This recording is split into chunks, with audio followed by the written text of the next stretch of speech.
تاریخ گواہ ہے کہ حاکم اور محکوم کا سلسلہ ازل سے جاری ہے اور چولہ بدل بدل کر ابد تک جاری رہے گا۔ طاقت ایک خمار ہے جو با اختیار طبقے کی ضرورت بن گیا ہے، لیکن ہر دور کے تقاضے الگ رہے ہیں۔ بالکل اسی طرح مغلیہ حکمرانوں نے بھی برصغیر پر ایک طویل عرصہ حکومت کی، اور بالآخر جب رفتہ رفتہ یہ عہد عروج سے زوال کی سمت محو پرواز ہوا تو آخری تاجدار ہند بہادر شاہ ظفر پر آ کر یہ سلسلہ تھم گیا۔ مغلیہ سلطنت میں سب سے زیادہ پر آشوب اور اذیت ناک یہی دور گزرا جب اس خاندان کا ہر فرد ایک الگ ہی داستان رقم کر رہا تھا۔ یہ کہانی ایک ایسی ہی مغل شہزادی کی شجاعت اور بے بسی کی داستان سے پردہ اٹھا رہی ہے جو اپنے ماضی سے بے خبر، اپنوں سے دور، دیار غیر میں ایک اور ہی انداز میں زندگی بسر کر رہی تھی، لیکن شاہی اتوار پھر بھی مزاج کا حصہ رہے جو ارد گرد کے لوگوں کے چوکنے کا سبب بنتے تھے۔ مگر شاہی خاندان کا لہو قدم قدم پر خراج دیتا رہا۔ یہی کاتب تقدیر نے لکھا تھا کہ وہ جنگ و جدل اور محبت کے درمیان سولی پر لٹکتی رہے اور خوابوں کو آنکھوں سے دور کرتی رہے۔ اگر وہ ایسا نہ کرتی تو اس مغل خاندان کی لاج کیسے رکھتی جس کا آخری غزل گو شہنشاہ اپنے اہل خانہ کے ساتھ انگریز حکومت کی گرفت میں قید و قفس کی زندگی گزارنے پر مجبور تھا، جس کے بعد مغلیہ عہد کا باب ہمیشہ کے لیے بند ہو گیا، جس کا سارا درد دوران اسیری اس کی شاعری میں سمٹ آیا۔ وہ مجنوں ہوں کہ زندہ میں نگہ بانوں کو، وہ مجنوں ہوں کہ زندہ میں نگہ بانوں کو، میری زنجیر کی جھنکار نے سونے نہ دیا۔ آخری بادشاہ بائے ناولستان، اسلامی اور تاریخی کتابوں کا مرکز۔ انگریزوں کی ایک پولیس چوکی چتلی قبر سے بمشکل 1.5 فرلانگ کے فاصلے پر تھی، اس لیے وہاں موجود تینوں انگریز سپاہیوں نے گولی چلنے کی آواز صاف سنی۔ انہیں اپنے تجربے سے یہ اندازہ بھی ہو گیا کہ وہ آواز چتلی قبر کی طرف سے آئی تھی اور گولی کسی تمنچے سے چلائی گئی تھی۔ وہ رات کا پہلا ہی پہر تھا، لیکن ہر طرف ویرانی پھیلی ہوئی تھی۔ عشاء کی نماز کے بعد پریشان حال اور کسی نہ کسی حد تک سہمے ہوئے لوگ اپنے اپنے گھروں میں بند ہو جاتے تھے۔ یہی حال مسلمانوں کے علاوہ ہندوؤں کا بھی تھا۔ ایک زمانہ تھا جب چتلی قبر پر معتقدین کا ہجوم رہا کرتا تھا۔ وہ قبر 13ویں صدی کے ایک بزرگ سید روشن صاحب کی تھی، جہاں اب دن میں بھی کم ہی لوگ نظر آتے تھے۔ زائرین کی بھیڑ نظر نہیں آتی تھی اور رات کو تو ہو کا عالم ہوتا تھا۔ نادر شاہ درانی اور احمد شاہ ابدالی کے حملوں، قتل و غارت گری اور لوٹ مار کے بعد سے دلی کی رونقیں بتدریج کم سے کم ہوتی چلی گئی تھی۔ پھر رہی سہی کسر مرہٹوں، روہیلوں اور سکھوں نے پوری کی تھی، اور اس میں آخری کیل ٹھونکنے والی ایسٹ انڈیا کمپنی کے انگریز تھے۔ عالمگیر ثانی کے زمانے سے انہوں نے خاصا زور پکڑنا شروع کیا تھا، اور عالمگیر ثانی کی وفات کے بعد اس کے بیٹے شاہ عالم ثانی کو تو انہوں نے مختلف ہیلوں بہانوں سے 12 سال تک دہلی سے بہت ہی دور رکھا تھا۔ پھر شاہ عالم ثانی کی وفات تک انہوں نے اپنی جڑیں بہت مضبوط کر لی تھی۔ شاہ عالم ثانی کے بعد جب اس کا بیٹا معین الدین اکبر ثانی کے لقب سے تخت نشین ہوا تو وہ ہندوستان کا نہیں، صرف دہلی کا حکمران تھا، اور صحیح معنوں میں تو اسے صرف قلعہ معلیٰ کا فرما روا کہا جا سکتا تھا۔ شہر میں اس کی عملداری کم ہو چکی تھی۔ کئی علاقوں میں انگریزوں نے اپنی پولیس چوکیاں قائم کر لی تھی۔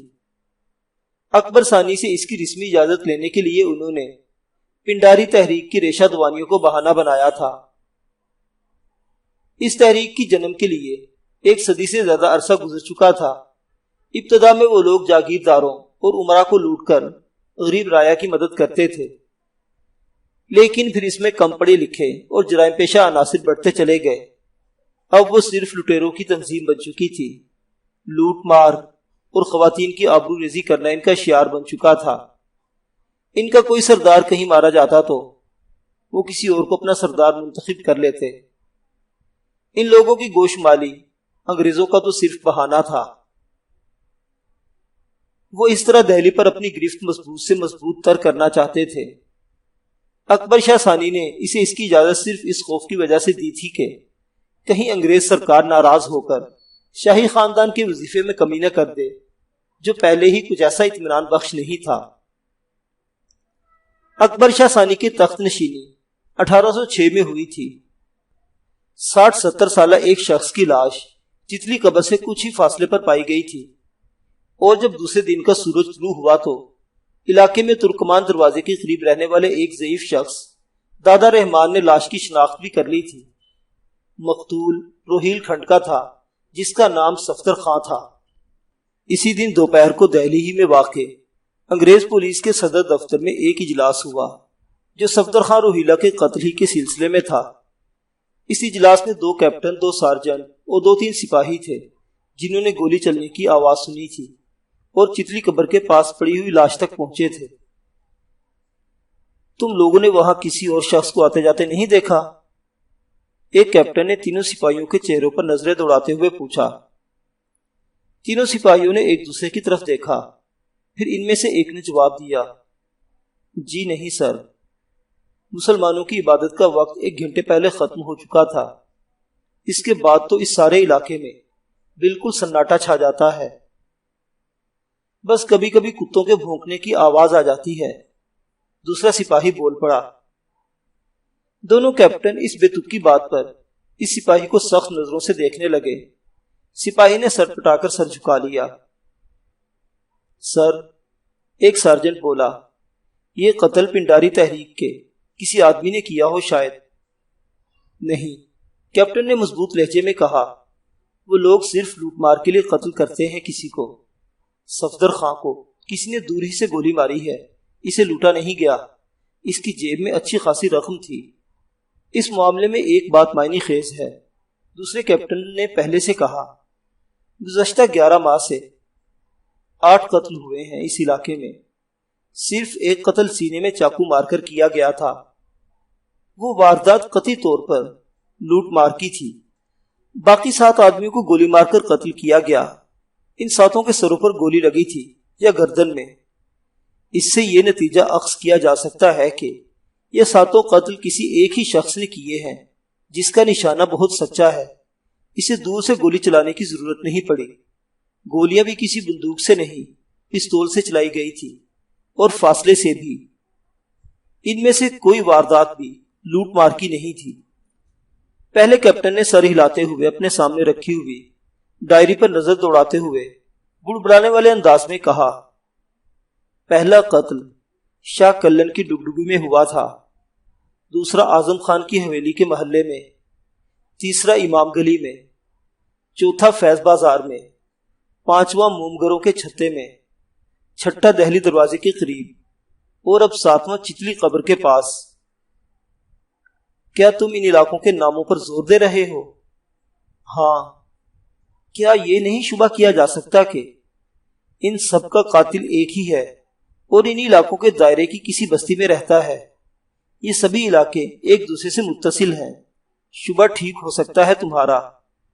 اور ایک اہم بات یہ بھی ہے کہ یہ 7 مقتول روہیلے تھے۔ ابھی یہ بات میری زبان پر آنے ہی والی تھی۔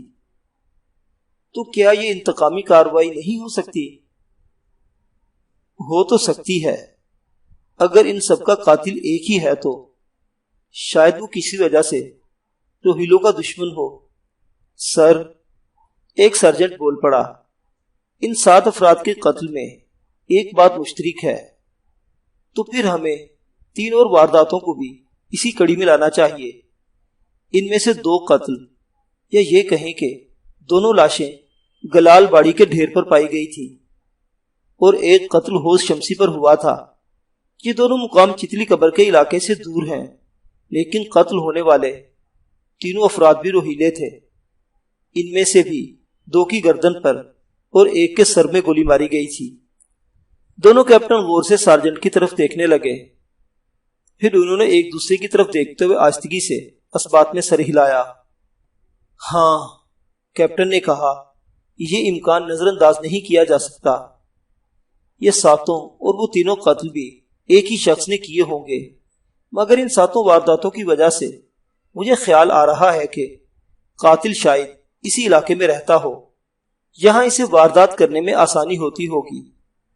گویا ہمیں اس علاقے میں رہنے والے کسی ایسے شخص کو تلاش کرنا چاہیے جو روہیلوں کا دشمن ہو۔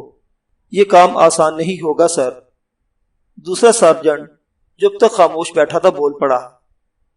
دہلی کی کثیر آبادی ایسی ہے جو روہیلوں کو پسند نہیں کرتی، کیونکہ ان کے بادشاہ شاہ عالم ثانی کی دونوں آنکھیں نکالنے والا ایک روہیلا ہی تھا۔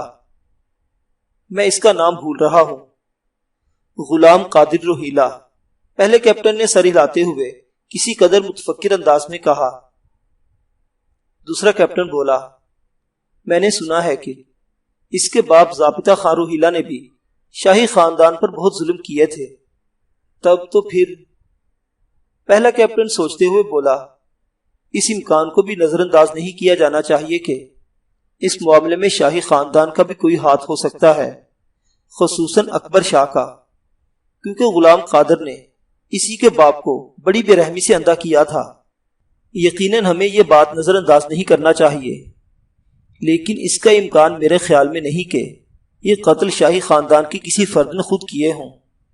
یہ کام کسی قسم کا لالچ دے کر کسی شخص سے کروایا جا رہا ہوگا، اور وہ شخص غالباً اسی علاقے میں رہتا ہو۔